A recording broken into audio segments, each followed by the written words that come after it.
بسم اللہ الرحمن الرحیم نحمدہ ونصلی ونسلم علی رسولہ الکریم۔ زکوٰۃ کے مسائل بیان کی جا رہے ہیں۔ زکوٰۃ اس شخص پر لازم ہوتی ہے جس میں تین باتیں پائی جائیں۔ نمبر ایک وہ عاقل ہو، اور نمبر دو بالغ ہو، نمبر تین مسلمان ہو۔ لہذا مجنون پر اور دیوانے پر جو ہے وہ زکوٰۃ فرض نہیں ہوتی،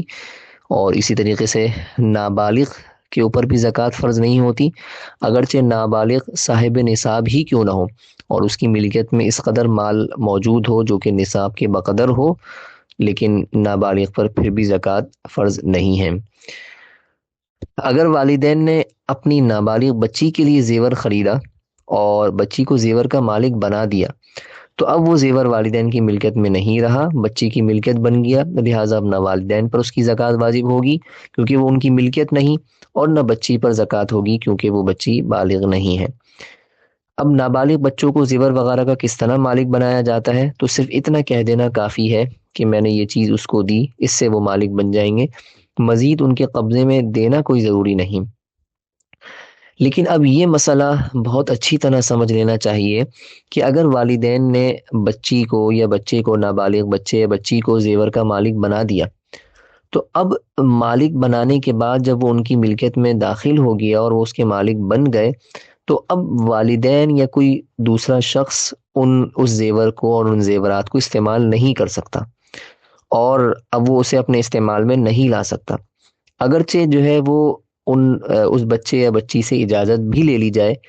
تو چونکہ بچوں کی، نابالغ بچے اور بچیوں کی اجازت معتبر نہیں ہوتی، تو لہٰذا اجازت لینے کے بعد بھی اسے استعمال کرنے کی استعمال کرنا درست نہیں ہوگا،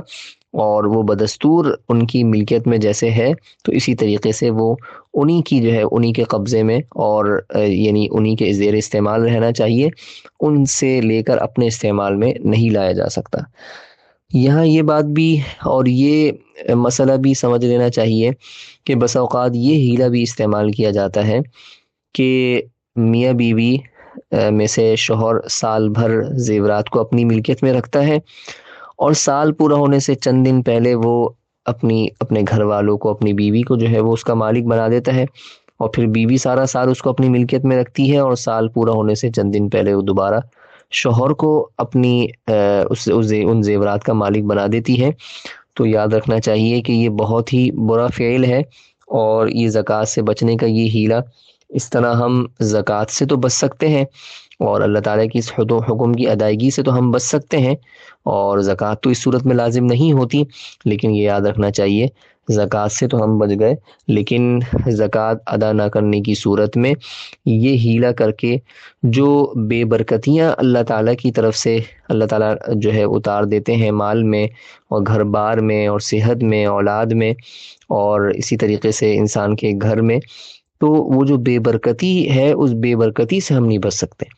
تو لہٰذا بہت ہی اس کا اہتمام کرنا چاہیے کہ انسان جو ہے وہ اللہ تعالیٰ نے صرف 2.5% جو ہے وہ فرض کیا ہے، اور وہ بھی سال میں صرف ایک مرتبہ ہے، اور اس کے لیے بھی چند مخصوص اموال ہیں، اور وہ مال بھی جب ایک خاص مقدار میں پایا جائے اس صورت میں جا کر زکوٰۃ فرض ہوتی ہے۔ اور اگر پھر انسان کے ذمہ قرض ہو، مقروض انسان ہو، تو اس قرض کو بھی جو ہے وہ منہا اور مائنس کیا جاتا ہے، اور اس کا بھی جو ہے وہ اس کو مائنس کرنے کے بعد اگر اتنی اماؤنٹ ہو جو نصاب کے بقدر ہو تو زکوٰۃ فرض ہوتی ہے۔ تو خلاصہ یہ کہ اللہ تعالیٰ نے اس حکم میں آسانیاں ہی آسانیاں رکھی ہیں، تو لہٰذا اس طرح کی ہیلے کر ہم زکوٰۃ سے تو یقیناً بچ جائیں گے، لیکن وہ جو بے برکتی ہمارے گھروں میں، ہماری صحت میں، ہماری مال و جان میں، اور ہماری اولاد میں، اور ہمارے دلوں میں جو وہ بظاہر دوریاں اور نفرتیں اور بغض و عداوت پیدا ہو سکتا ہے، ان ساری چیزوں سے ہم نہیں بچ سکیں گے۔ تو انتہائی کوشش اس بات کی کرنی چاہیے کہ انسان انتہائی خوش دلی کے ساتھ اور بشاشت قلبی کے ساتھ اور دلی اطمینان کے ساتھ اور خوشی خوشی جو ہے وہ زکوٰۃ کے اس فریضے کو ادا کرے۔ اللہ تعالیٰ ان تمام باتوں کو سمجھ کر ان کے مطابق عمل کرنے کی توفیق عطا فرمائے۔